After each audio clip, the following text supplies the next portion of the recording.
Good morning, everyone. Welcome into the Gamers Roast podcast. I'm your host, Joshua J. Alongside me, Wesley Lance. Hello. And in this show, we talk about everything from coffee, video games, everything in between. Today's a lovely, beautiful day, July 22nd, Thursday. And we're going to be bringing you some news about EA Play. We're going to be talking about Battlefield 2042.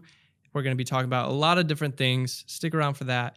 First, though, every day we are going to start out with our Starbucks coffee or any type of coffee. Today it's Starbucks cold brew. We're starting out real basic today. Right. Starbucks Actually, cold brew. But I've never had their vanilla sweet cream cold brew. I've just never had it. So we're going to start out with the coffee every single time we record and go in from there. We're going to do the roast of the week next. So I'm going to try this out. So you've never even gotten one from the store? No. I get it all the time. I've never had one of these, but Really? we'll try it out. See, to me, that's a better blend of the sweet cream and the cold brew than you even get in the store, the bottled. Because the problem is when they make it in the store, sometimes you'll get like either too much cream or like too much coffee, or because this is just the regular cold brew. I usually get the nitro cold brew because they don't put ice in it, so you get more coffee. But problem is, I actually like the taste of the regular cold brew better. But they always put so much ice in it that I never get any actual coffee. See, it tastes a bit weak to me. Like if I was to rate this, It is a little weak, yeah. I would give it like a 5 out of 10 for its boldness. Yeah. But flavor-wise, it's really good. It's probably about 8. Yeah, it definitely is. For whatever reason, that's a lot weaker because I'm comparing it again to this one that I get in the store. But even then, that one's a little bit weaker. So, but no. Coffee of the week, cold brew vanilla sweet cream. So Do I need to rate it, or are we just going with your definitive rating? I mean, you can rate however you want. My rating isn't for the world; it's for me personally of how I feel about it. So if you guys are upset, don't worry. You can rate it however you want. That's what I give this. I'd go like a 6 out of 10. It's nice. It's nice for like an afternoon coffee because like usually post like 2 or 3, I don't like something like I usually drink my coffee black.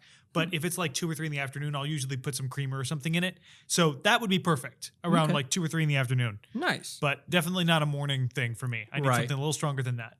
Well, and speaking of mornings, that's kind of what we do here. It's a morning gaming show, and that's why we have coffee integrated into it. And the way we go from coffee to games, check this out, is with the roast of the week, which is where we totally destroy a game just for the heck of it. And it is what it is. Or a particular news article or group of gamers in this case. Right. Yeah. Okay. Well, you have the roast of the week. I do. don't know it. So. Yeah. So this has been, I think it's been like a week. So if you've been following gaming news, you already know that Nintendo announced the release of the OLED Switch, or they're calling it the SWOLED.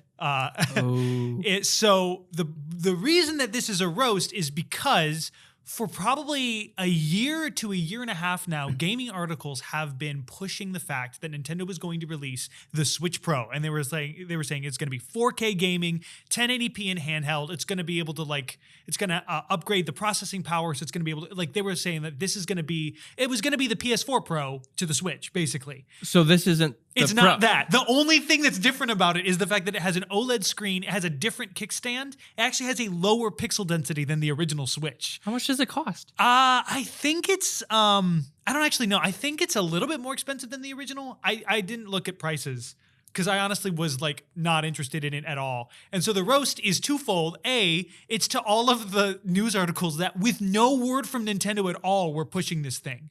There were leaks and that sort of thing, but there was literally nothing from Nintendo that was saying that this was a thing, but they were pushing it, which means that when it was released or when it was announced, everyone was so disappointed. And I was thinking it was because they were listening to news articles that were speculating, but making the speculation sound a lot more real than it really had any right to be. And they would all say, there's been no official word from Nintendo. And I was like, you should stop right there. Because Nintendo had been really closed-lipped about anything, but they're like, it's going to have 4K, it's going to be 10, all of this stuff. And I was like, this is ridiculous. I actually heard someone say this. They called it WNDs, Weird Nintendo Decisions. Mm-hmm. And they do a lot of them. But have no fear, because there actually is coming out a Switch Pro. Oh, It's called Valve Steam No, Deck. it's not the same thing, Josh. You're right, it's better. You can't, well, It's better. Okay, so I'm actually I write for a gaming website, and they were talking about that when the Steam Deck was announced, they were going nuts over it. And we had some Nintendo fanboys that were like saying this is basically just the Switch again, but like with better specs. Now, the only thing is it's not the Switch because you're not going to be able to play like Breath of the Wild 2, Fire Emblem 3 Houses. You're not going to be able to play Nintendo properties on it. Right. Which is really essentially the only reason to buy a Nintendo console anymore. For a while, the reason to buy a Switch was powerful handheld gaming because you could play games like Cadence of Hyrule, which is, again, a Nintendo thing. I'm trying to think of multi-platform game, Hat in Time, that sort of thing. You could play these games, Undertale, on the go in the way that you couldn't with like the 3DS because the 3DS was pretty underpowered. Right. So you were able to play third-party indie titles like Hat in Time, like Undertale. But hey, the 3DS, I mean, 3D, that's never was so that good. good. It was amazing. It totally worked without any flaws. The Sorry, new roast 3D of the week is now The Nintendo. new 3DS got better because it had eye tracking. So like if you happen to turn your head, it actually where I got one, I like it. But I said the roast was twofold because I'm also the other roast is for Nintendo because that is a stupid decision. You're I think 4 or 5 years into the Switch's life cycle now, and this is the upgrade you decide to put out. Well, I think they have now 4 SKUs. They have the original Nintendo Switch. They have the Nintendo Switch with more storage. Yes, They have the Nintendo Switch that is just the mini that the has Switch Lite. Right. And now they have the Now they have the SWOLED Yeah, so it's like, but none of them are a real upgrade from the original. previous. Other than the storage space, there's no big deal. Right. And it would have made perfect sense to release a pro version because everybody had problems with like I mentioned I started replaying Breath of the Wild just this week, just yesterday actually. And even since I've started playing it, there have been a couple times where the game just like freezes. It's only been like 2 seconds, but I think it's because it's such a big game. That game pushes the Switch to its limits. Huh. And so having a Switch that is actually really capable of running games like that would have been perfect. But that's not what we got. We got a Switch with a slightly better screen, which is something. I Well, maybe suppose. they'll make a deal with Valve and they'll be able to get Nintendo games on that. That'd be great. That's never going to happen. I know. That is not the universe we live in. That is not the Nintendo what we might live with. happen though is Xbox might actually pair up with Valve and do Game Pass on that, which Okay. would be insane. If that happened, that would convince me to get a Steam. So, because I'm not interested in a Steam Deck right now, Right. Because there's not a whole lot of games on PC that I'm really interested in. However, I do have a really sizable Steam library that I've been meaning to chip through, and I just haven't. So, getting a Steam Deck probably would allow me to do that. I don't ever like fighting off the pre-order crowd though, so I'll probably wait Right. until things calm down a little bit. Well, I think that you can actually already do the Xbox Game Pass. Correct me if I'm wrong. Right now, if you were to get one or when they become available, because they said you can actually download Windows onto that's true. Your Steam Deck, and from there you can then get onto Game Pass via the internet because it works just like a computer. It's simply a computer just in your hand. in your hand. Yeah, because you can set it onto a dock and have a keyboard and mouse plugged into it and hook it up to a monitor even. So Okay, Game I'm Pass. just saying. Game Pass in a handheld form would actually be amazing. Now, so question: Is it capable of playing like big AAA titles like? I'm trying to think of the E3. What was the Xbox? No, that was Xbox exclusive. Never mind. The space game from Bethesda. I literally cannot remember the- Starfield. yeah. So from what I understand is yes, it can play all of those games. The games that it can't handle, not necessarily handle, but that they're saying won't be able to be played right now isn't due to the components inside of the Steam Deck, but rather the anti-hack capability of the Steam Deck. Oh. So the games that they mentioned among them were Rainbow Six Siege.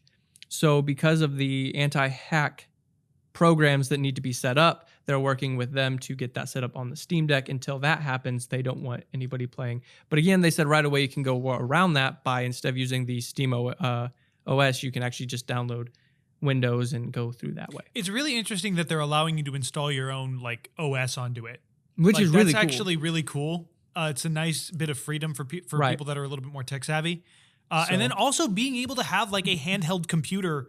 Like we call our phones handheld computers, but they're not really, like in the way Right. that like you'd be able to like type. Now, why you would want to type a document on a Steam Deck in Microsoft Word Because is you beyond can. me. But because you get, it's kind of like You when could do your people- taxes on it. It's kind of like when the first iPhone came out and everybody's like, dude, you can like watch. Well, I mean, you do watch YouTube on the go, but people were doing stupid stuff just because you're on a phone. You're Right. like, oh look, I'm doing this on the toilet. I'm like, what? Please stop. You're like, I can FaceTime on the toilet. Don't do it. Yeah, don't do that. So let's get into the items we have today. We are doing what I'm calling the menu. So just like you would go to Starbucks and they'd have a list of items that they have up there and stuff like that. It's kind of what I'm thinking of in my head Mhm. for these games and stories. So first on the menu item is about EA Play. Obviously, that comes out tonight at, well, not tonight. It's actually today think it's at 7. 1 Was p.m. it one? No, it is 1. You're right. It's 1 p.m. Eastern time today. So comes out at 1 p.m. Eastern time today, and they're supposed to be talking about Battlefield 2042, Apex Legends Season 9, and a lot of other things like EA Sports and things like that. They said that they're hopefully going to bring back an IP that a lot of people have wanted to bring back for a long time now. Elephant in the room. People are thinking it's Dead Space. Have you heard about that? Yes, but I'm hoping for a sports game. Okay, isn't that just like a new sports? What are you thinking they're going to bring back? What IP could they bring back? EA Big. You're gonna have to remind me. So that I've EA never been in Big sports was games. NBA Street, NFL Street. Oh, So those more arcadey, you can like clothesline people and stuff like that. That was something that me and my sister played all the time when we were younger. And I remember playing through NBA Street, trying to create my own character and stuff like that. I Gotcha. created a rock character. Like it was a lot of fun. And I personally hope they bring that back. So also With the way- NCAA, I believe, is coming back. With the way I'm already, since I'm still in the weird the WND mode, that actually sounds like what they would do with everybody talking about a Dead Space remake. It would just be hilarious They'd be for like, them to "Oh, bring EA back an Big." IP that probably nobody remembers besides like a handful of people. Well, EA Big was big, back in the Ah. day. A lot of people did like it, but it definitely probably wouldn't be the same hype level as Dead Space. So Yeah. I would enjoy it. I don't know about everybody else.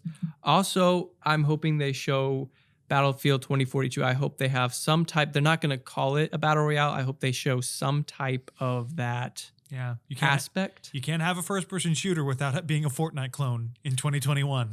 Well, is it a clone if it's better? Oof. I can't call it a clone. It's a gameplay style. I've heard people say that Fortnite's more of like a babysitter for video games. Now you don't have all your little kids jumping into Modern Warfare and saying words That's they a don't fair even point. understand.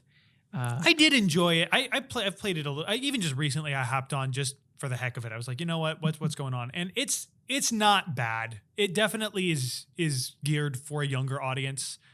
Well, sometimes, sorry, but it's not a bad game. It's definitely simplistic. There's definitely It's not my style. I fully support what they're doing. The fact that they've been able to get Marvel to sign with them to do things Yeah. like bring Captain America into the game and things like that. When Xbox signed with them, like did stuff with them and have, I believe they had Master Chief in there. Did they? I knew Lara Croft was in it. Maybe that was Which it. that's I could not- be wrong. that's I not don't follow Microsoft. it. I don't follow it down to Yeah. a T. But different video games characters have shown up Yes. in this game, and it's impressive that they've been able to do what they've been able to do. Which, speaking of Battle Royale, I actually would be excited to see. So, my mic did a thing. It's back now. This is real. This is live. It's not live. Why is this? Does this tighten down? No. There we go. Okay. I actually would be interested in the Apex season 9. It's season 9, right? Yeah. I've never followed the season thing. It's never made sense to me. When I first played Fortnite like 4 or 5 years ago, that was the first I'd ever heard of a game having a season. I'm like, what is this? What is going on? So I still haven't really gotten onto it, but I love Apex. I feel like Apex is the perfect battle royale game for me because I don't love super realistic.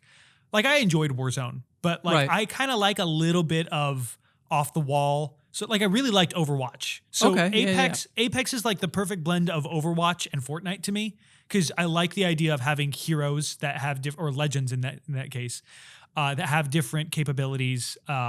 I love playing as Lifeline. She's still my main. She's really good. I used her quite a bit when I played. I don't think I used really anybody else. I upgraded her quite a bit, got a lot of her suits and things like that. But I've always loved the blend that Apex has between kind of a realistic sort of gritty thing, but also still keeping that fantastical element that not cartoonish, but in a sense sort of very arcadey. Yeah. Because Warzone is pretty, I mean, as realistic as Call of Duty can get. Like it's still not realistic, but no, I really enjoyed it. So I'd be interested to see what's coming. I'm excited for Battlefield 2042 in the sense that they're bringing things to the game that we haven't necessarily seen before. The destruction, the level of field of play that you have, the size of maps, especially for the new consoles, is staggering, really. And when I started looking into it, I have friends that are on the old system as well as now the newest system if they could find one. I have a few friends that got one, including myself. And the thing that is a bummer is they don't have cross-gen. Oh, really? So I can't play with... So I have a PlayStation 5, you have a PlayStation 4. Yeah. We could not play together unless I got the PlayStation 4 and did backwards compatibility on my PlayStation 5. So you'd have to get the PlayStation 4 version. And the PlayStation 5 version if I wanted to play with both sets of my friends. Is it just because of like they have to like downgrade? Yes. So they have to downgrade the maps and downgrade the amount of people that are playing on the maps. Gotcha. So for the PlayStation 4 and Xbox One, they have 64 player max capacity, whereas they have, I believe it's 128 on the newer consoles. Wow. So that and the map size, which I don't understand why they can't just do that with the servers and you can look at the Xbox One servers and hop into there if you want to, as opposed to the other, because they do have cross-platform. Yeah. So Xbox One, Series X, S, and PlayStation 5 and computer all play together, and then you have the PlayStation 4 and the Xbox One and computer. I think computer can play together. Maybe so the computer PC can do. Seriously, PC is master race. Maybe. I'm not sure if PC can swap back and forth or not. PC breaks dimensional boundaries. Yeah, I'm not sure if they can switch through or not. I'm not 100% sure. Watch one guy be playing on the Steam Deck and wrecking everybody. Dude. Because you'll be able to do that. You'll be able to play on the Steam Deck. And that makes me wonder. I mean, it's a PC, so I'm assuming it would have whatever the PC capabilities would be the same for that. But the other thing, this is item 2 on the list that I started thinking about, was they want to do cloud computing. I read an article on it, and I would encourage all of you to go read it. It's by Kat Bailey over at IGN. And let me pull that up real quick because it's a really interesting article. I read through this and it actually was really intriguing because it kind of sounded a little bit like what Stadia was supposed to really. So we all know cloud gaming, the idea of streaming games. PlayStation Now does it. Stadia. I think NVIDIA has its own system. Yep. NVIDIA does. But Amazon created their own thing. It's in beta right now. Forgot about that. Yeah. So essentially, if you're not familiar with the concept, cloud gaming is essentially you pay a subscription fee, and then you can buy or rent games via a service like Stadia, and then they will stream the game to you. So you own no physical media. With Stadia, you don't even need a console. You just have a Chromecast and a controller. And essentially, the game plays on Google servers and is streamed to you kind of just like Netflix or like a movie or anything. Right. This is a take on that. And if you want to read through your article, it just was really intriguing to me. Well, simply put, cloud computing is the delivery of computing services, including service, storage, databases, networking, software, analytics, intelligence, all over the internet or the cloud.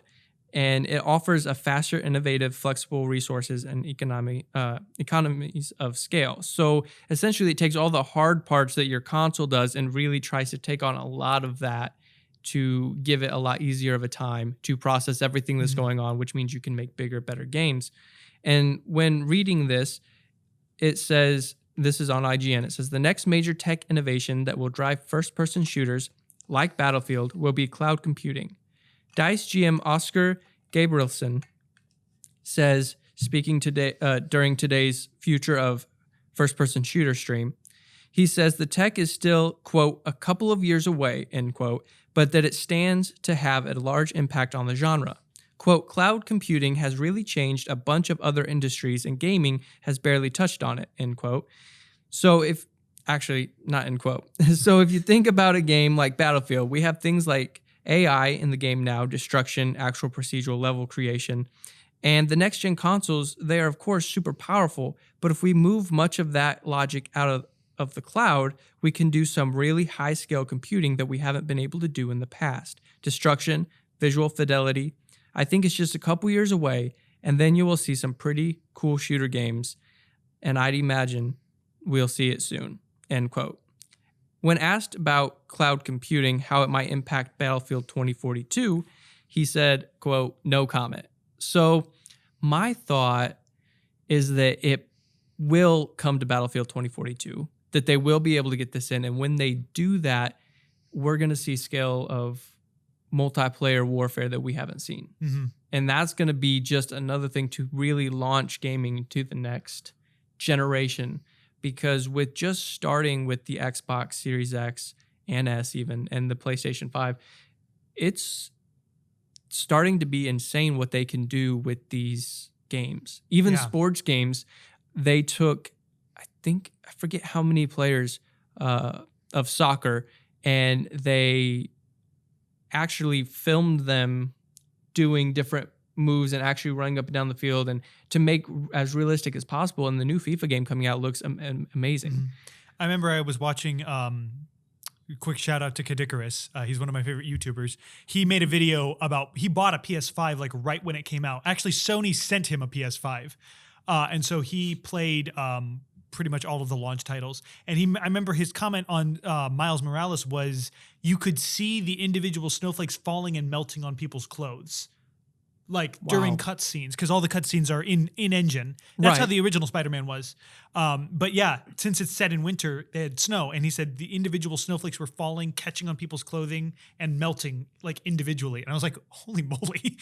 Yeah, it's insane, especially with the DualSense controllers, the haptic feedback that they have. I am blown away when I played the tech demo for it, essentially. Astro's Playroom.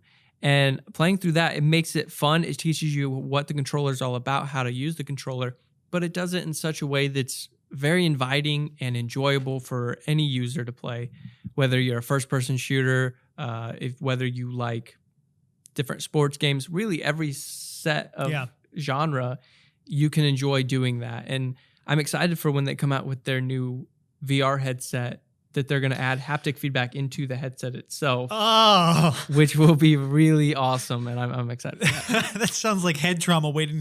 That reminds me that there was at one point a helmet for first-person shooter games that would give you haptic feedback when you got shot in the head, and it would like deliver blunt force trauma to your head when you got shot.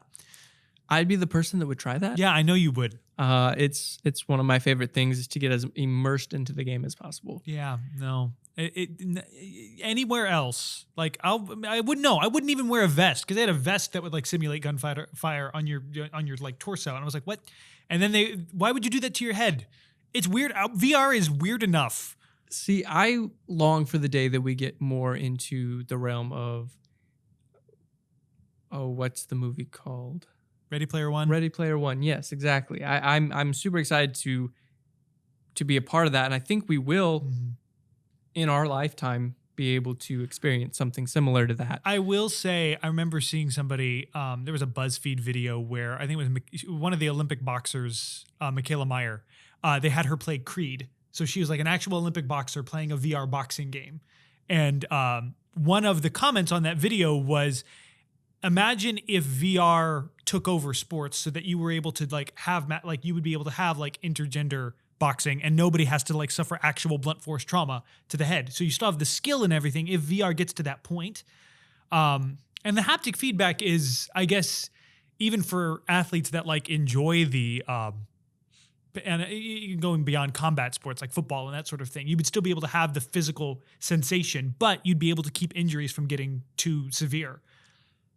I know that takes away a little bit of like the sports, like the visceral nature of sports. Well, I suppose. my thought would be the adrenaline that you would get. Yes. The fear factor of going into a boxing ring to face someone else, knowing that you could get seriously injured, does play into how you fight. Yeah. The fight or flight, the adrenaline that's flowing through the body, that does affect how you do. Yeah, that's a fair point. I'd go up against, the greatest boxer in the world. I'd be like, all right, let's do this. I'd get destroyed, but I wouldn't there's have no to, I wouldn't- consequence. yeah, exactly. I wouldn't lose anything other than just being like, oh, well, yeah, of course I'd lose to him. But it'd be fun to try. So I get what they're saying, but I also think there's something to be said about what video games can't Replace. they can't replace certain things. And to be fair, I'm not saying that like actual sports are going away. It actually would be interesting as like a complement to sports, Right. like, to do things that like aren't traditionally allowed. I think that, like I mentioned, the person was like, you could have like the greatest female boxer against the greatest male boxer. That doesn't happen in real life, but Right. through VR you could. Right. No, that would be pretty cool. That To would test, be and that kind of then would get to the question of like, is it skill? Is it strength? Is it a combination of both? right. And that's just sports in general. Well, and getting to a point where video games can take that into account, your height, your weight, your Yes. skill, would be fun, but also would be kind of not fun because I'm not very athletic, so therefore I would not do great in certain games anymore. So, but I do It would like give the you an concept. excuse to actually start working out to be better at video games. That's true. That would be a weird world to live in. It'd be a fun world to live in, though. So, item 3 on our menu that I want to go over is simply what you've been playing, as well as how you got into the realm of video games, your favorite video game, just kind of a quick my. summary of just what makes your gaming, like what makes you excited about video games. Gotcha. Oh boy, that's a fun question. I guess I'll answer this in kind of a different order. I'll start out. So I've kind of always had video games in my life ever since I was little. My mom had a Super Nintendo when I was growing up. Like I was like 2, and we would play Mario World together. And that was that's the first memory I have of video games, is playing with my mom Super Mario World, Daffy Duck, the Mars missions. I think we had a Star Wars game just on the SNES. And I think this is also why I tend to lean towards the more arcadey, like we're talking about Apex, like why I prefer Apex to Warzone. Right. That kind of colorful arcadey world. That's because that's my origin, is Nintendo consoles. And I had purely Nintendo consoles up until I was 16. And that's when I got a PS3. And that was when I actually started playing the grown-up games, or whatever you want to call them. I can't believe you got in with the PS3. I know I made the wrong decision. I'm aware. I look back. It is one of my biggest regrets. It will be on my last will and testament. Don't get me wrong. I missed out on the 360. I know. I love the PlayStation 4, but the 360 was It was beat. the It better was. It was console. better than the PS3. I will fully admit it. Then the PS4 ran away with the next Yes. one, and now it's still up for debate on either of them. Yeah. Which I feel like they're a little too different now to compare. I don't feel like they are. I actually feel like they're to the same. That's what makes it hard for me to just. I haven't upgraded yet. I don't know when I will upgrade. Well, I think the Xbox is more going for the whole play wherever you want, however you want. This gaming is for everyone. Where PlayStation's more of we are the console at home that you play to have an amazing time visually, emotionally. They're games, they're like, we make AAA product games that pull you into the story and the campaign. Xbox is very much, we want you to play whatever you want, indies, whatever, wherever, yeah. whatever time you want. They really get it, like they're even getting it on TVs, where Game Pass is going to be on TVs now. So they worked out a deal with Apple to have Game Pass on iPhones. So it's really That's weird. It's really impressive the amount Yeah. that they're just throwing it out there. Anyway, continue. I'm sorry. Well, it's interesting that you mentioned that PlayStation's focus is on like those fantastic campaigns, that sort of thing, because I still to this day kind of gravitate to that. I don't play a whole lot of AAA. I usually my only AAA company that I'm really loyal to is Nintendo. But for the most part, I actually really enjoy indie games. But the most recent one that I've been playing is I finally picked up Final Fantasy VII Remake. And it is one of the few games that has kind of taken me back to a place of like, wow, I can kind of get lost here. Especially because there was a deal. So I picked up that and the original. So I played through the Midgar section of the original and hopped right into the remake because the remake only covers the Midgar section. And it's an incredible game. Even on PS4, I can't imagine what it looks like with the PS5 upgrade. I haven't played that yet. But just being able to look at these coming from the original, which is incredibly primitive. I mean, playing it, it looks ridiculous. And then going into this completely fleshed out world. And they didn't. What's interesting is Final Fantasy VII is one of the more political games in the series, dealing with a lot of like climate issues, a lot of like issues of class and society, the haves versus the have-nots, that sort of thing. And I think a lot of people were worried that when they made the remake, they were going to tone it down, and they have not. Like, it kind of makes me uncomfortable a little bit just because, and in a good way, not like in a like, Right. ugh, but like it makes me think about these issues. Not in an in-your-face way, but by creating a world where it's just a thing.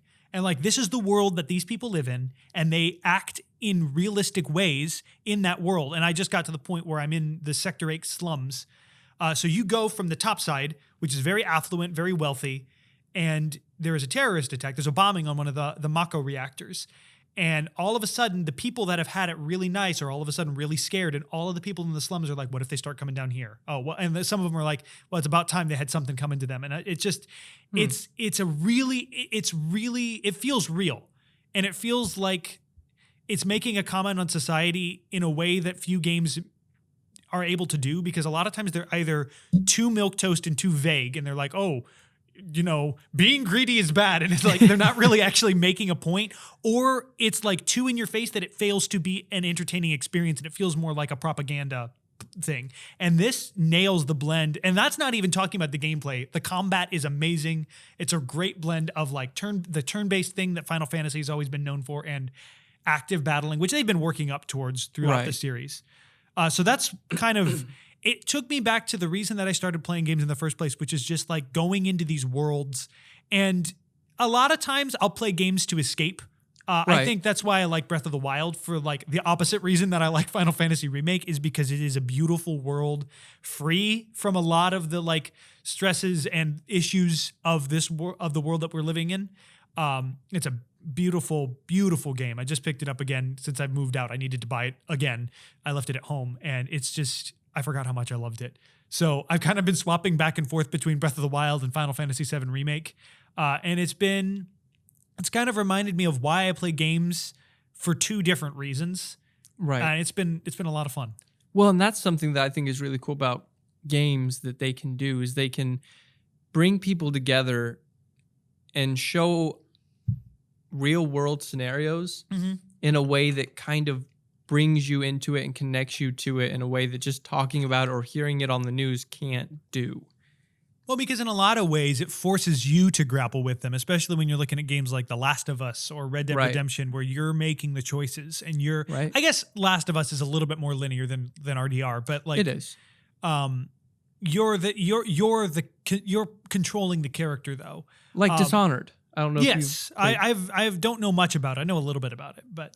Well, that every decision you make slowly affects the world around you, with ending up being the amount of rats that are there and how dirty the city is and things like that. Yeah. But it makes you do those choices and weigh different things like that, which is really cool in video games. Yeah. Or like maybe mentioning Detroit after the news about their developer came out is not the greatest thing, but Detroit Become Human. Like, Their what?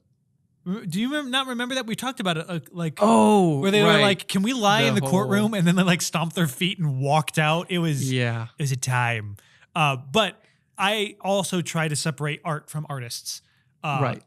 Because, you know, people are going to mess up. People are going to do stupid stuff. Well, and there's multiple developers and people that worked on a product that don't have anything to do with the higher ups. And I don't think that diminishes the importance of Detroit. I've played through maybe an hour of Detroit and I haven't touched it anymore because it made me feel really bad about myself. And I was like, it made me uncomfortable, even more uncomfortable than like like I was saying with Final Fantasy VII, and Final Fantasy VII didn't really make me that uncomfortable. But like, just I don't like feeling like the weight of my decisions to that degree. But I think it perfectly illustrates the how video games eliminate the distance between you, sometimes between you and the world, in a way that movies can't.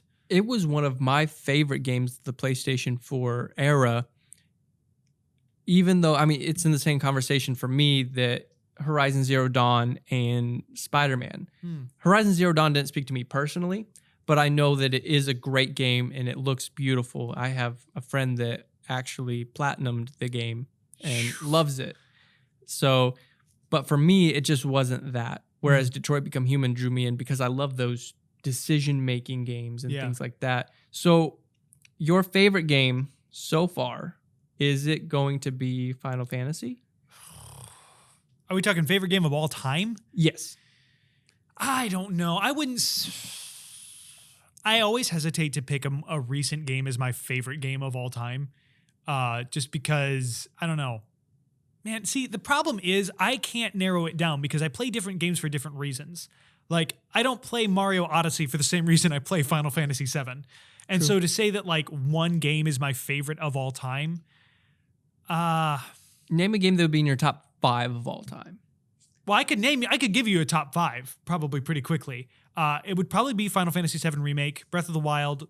I love Super Mario World. I'm going to get crap for this. Super Mario Sunshine would be up there. I will readily admit the game's faults. It is broken. I get it. It's still one of my favorites. Maybe that can be a roast next week. I actually, maybe I'll go into more detail about it. I'm literally coming up with this off the top of my head. Honestly, I would put Modern Warfare 3 up there, if only because I know MW2 is probably better. I liked it better just because of the online lobbies, personally. MW3, so the problem is, it's not because MW3 is an amazing game or anything, but that was the first game that my brother and I played together. Like, really, truly played together. And we played online all the time. We played survival all the time. And in fact, just like a couple months ago, we booted up the PS3 and played a survival game. And it took me to a weird nostalgic place. Because normally nostalgia takes me back to when I was 10. I was like, this is nostalgia from when I was 16 years old, getting the PS3, hooking it up and playing with my brother. And like, that is the first game that Austin and I really like connected over. We had before, like we played a game like a Mega Man X RPG together, but that was the first game that we like sat down and we played together like all the time. And so to me, it carries a really special place in my heart. It's not an amazing game. It was in that era where everybody was like, let's make games brown and gray and like really drab, and like it's an ugly game. Right. I don't know. It still carries a really special place in my heart. Well, a lot of that was having to do with you being on the PlayStation 3. Hey, did it really look better on Xbox 360? I can't remember, to be honest. I think the only difference is the online experience, which I will admit the online experience on Xbox is better, but graphically, I don't know if it looked that different. For me, getting into video games, one of the first memories, there's really two memories that I can really remember, was one, the original Xbox. When it came out, my cousin got it, brought it over to my aunt and uncle's house, and I went over there. And he got Halo. And I remember they started playing it, and my dad, I was watching him play. I was like, this is so cool. I was young. My dad pulled me out of the room. He goes, hey, I don't want you watching them play that game. I don't think you're old enough yet.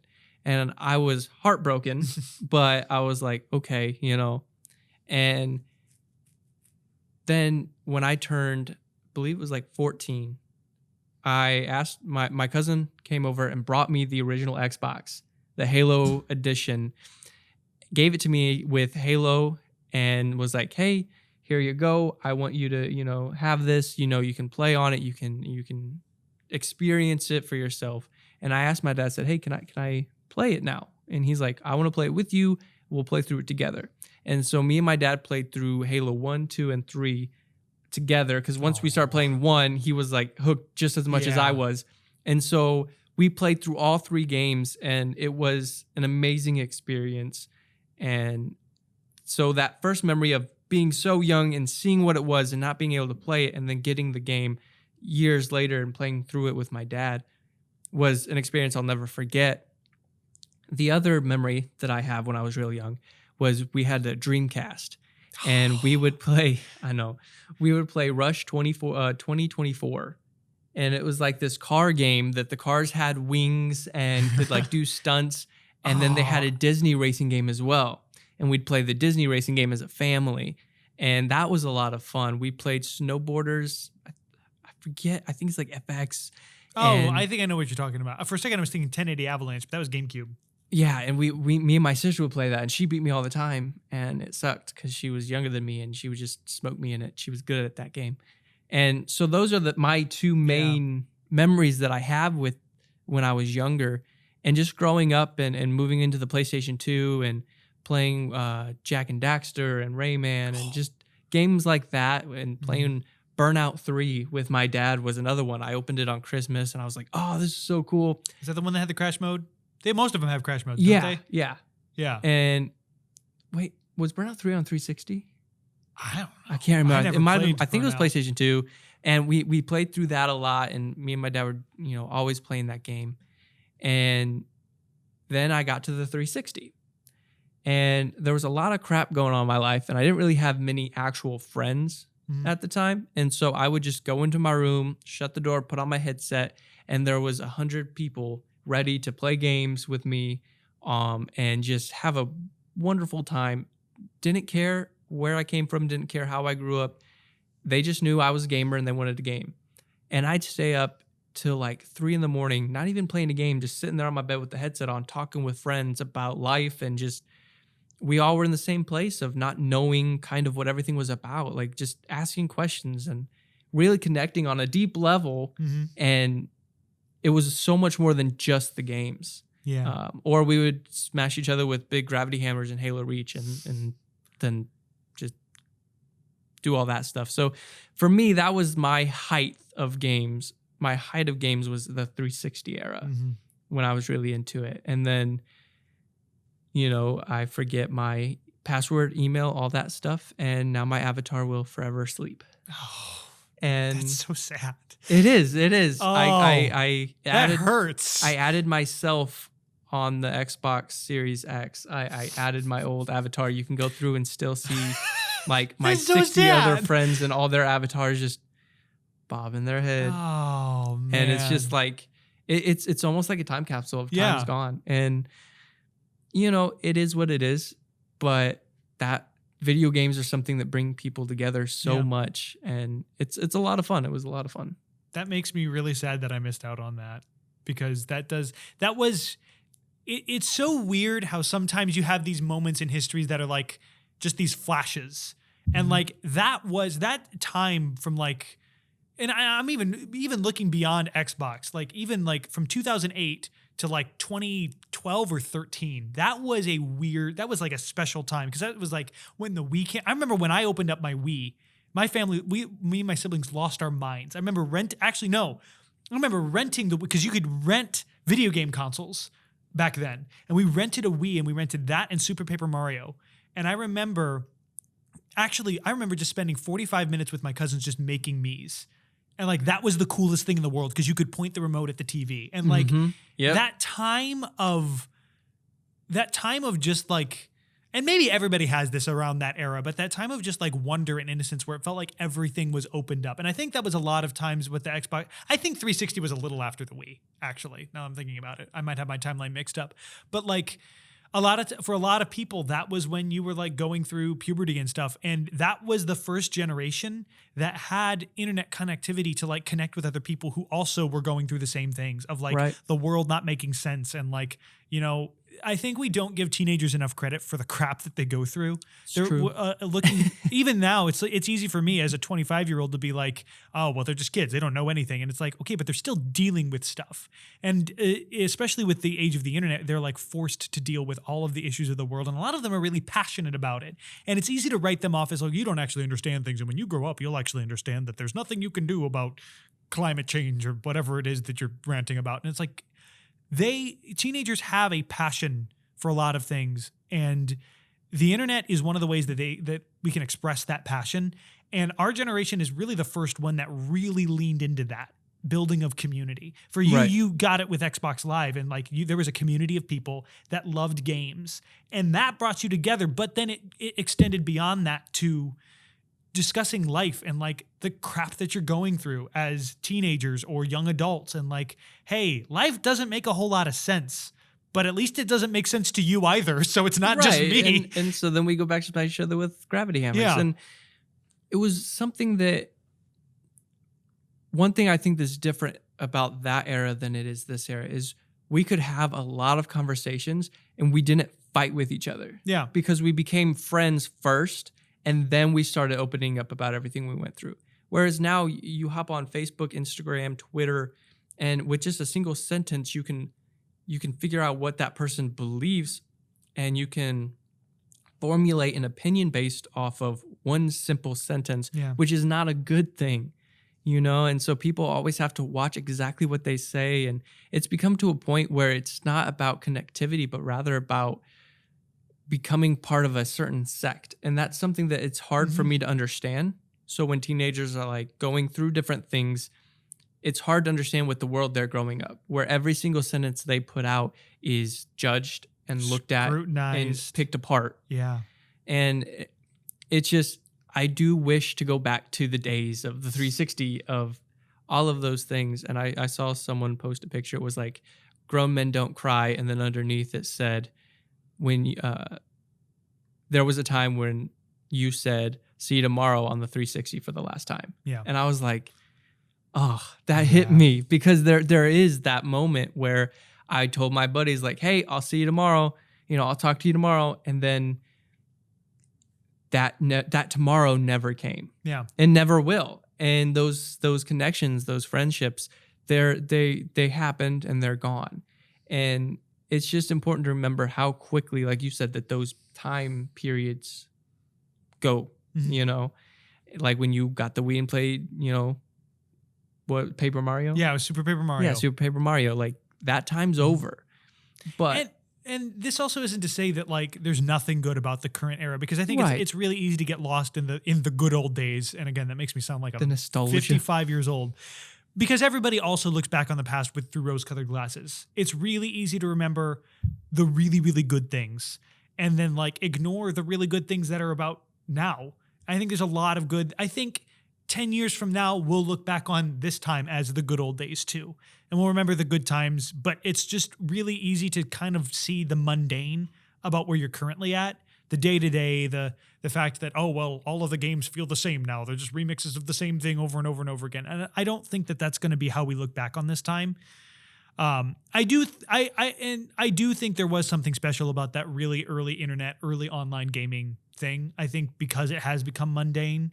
But I mean, we've got things like, we've discussed the Steam Deck, like the fact that like handheld gaming is going to be like super powerful now, which might, who knows where that could go. Maybe you'll have, especially if this, it'd be really cool if the Steam Deck has like Bluetooth connectivity for other Steam Decks, because you could just bring your Steam Deck over and like have a gaming party. That would be actually like really cool. Kind of a wireless version of a LAN party, which actually could be a lot of fun. Who knows? Maybe that'll happen. Well, and like you're saying, we do look through things with rose-colored glasses, because I remember downloading a PlayStation game and hopping into it, and I have I know it's a crappy version of it, but the PlayStation 1 little the PlayStation Classic. Classic, yeah. And you hop into the games, and it's like the graphics sucked, and you remember them as something so much better than what they were. Even Halo, the original, when you play it, it's, unless you get like the remastered version, yeah, it looks old. Yeah. And it plays old. The controls feel old. It just doesn't hold up. And in my opinion, and it's just one of those things where you do make it better than what it was. And some of those memories, like the 360, I'm not going to go buy another 360 and hop in and try to make friends and play online, because that time's passed. And I don't want to like soil the memories that I have with trying to go recreate them, because I won't be able to. But like you said, I can create new memories. And with this PlayStation 5, Xbox Series X era, it's going to be so much better in some aspects with Yeah. what we have, the technology and everything. And I'm really excited for it. I can't wait. Well, and it sounds like kind of what you were mentioning with Microsoft. They're really trying to bring everybody in, regardless, and like take away a lot of the boundaries to Right. getting into games. And so who knows? Maybe we'll have, as more people get into it, maybe we'll see some kind of revival of that sort of community. I really hope so. I mean, I really would like to see a point where like there are more and more people coming together around games, because for a long time they were seen as like a waste of time or just a frivolous like escapism. And I think they really can build community if you let them. If you put forth the effort to let people get into it and to like engage with it in a way that that makes sense to them. Right. I think that's something that the Wii did really well, especially for an older audience. It let them experience. I remember my grandparents bought a Wii just for Wii Sports Bowling, and that was the only thing that they played. But that was It something works. that they could connect with. Right. And they connect with the gaming genre. It's what got them to understand what gaming Yeah. was. And so I think we're in an era now where it is easier than ever to find something that you like, even if it's just one thing. For crying out loud, even if it's just Candy Crush on mobile, that's still a game, and that's still it's a game. It's not a good game, but it's a game. But You're right. that's something that if that's something that someone can engage with, and if maybe that's something that a parent can use to like connect with their kids, I don't know, maybe. I think we're in a really interesting spot. We are. And time will tell Yeah. how great that this generation is. Mm-hmm. And we'll look back on this generation and be like, man, those were great times. Like you were saying, we'll have those same memories. We'll also look back on it and be like, I can't believe that we thought those were good graphics and those were great games and all these things. It's life moves on, time goes forward, it never stops. And so it's exciting that we have, honestly, this podcast here to document Yeah. some of that journey, even if it's just a little bit.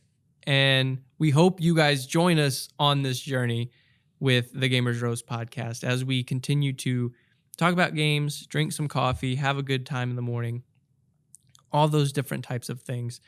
We'll be here every single week. I'm really excited for I am where too. this is going to go. Yeah, it's going to be a lot of fun. So if you guys have any suggestions on coffee to drink, let us know. I'm willing to try all of them. I love coffee. It's amazing. It's We're going to get God's some gift to weird man. suggestions. Hey, and I will try them. You know what? Yeah, it'll be fun. It'll be great. So we are glad you guys joined us this Thursday for this. I hope you have a great rest of your week. Just one more day, it'll be the weekend. So push through, get through today. You know, we hope you started your day off right with some video games and coffee, and enjoy the weekend. Play games, have fun. We'll see you guys next time.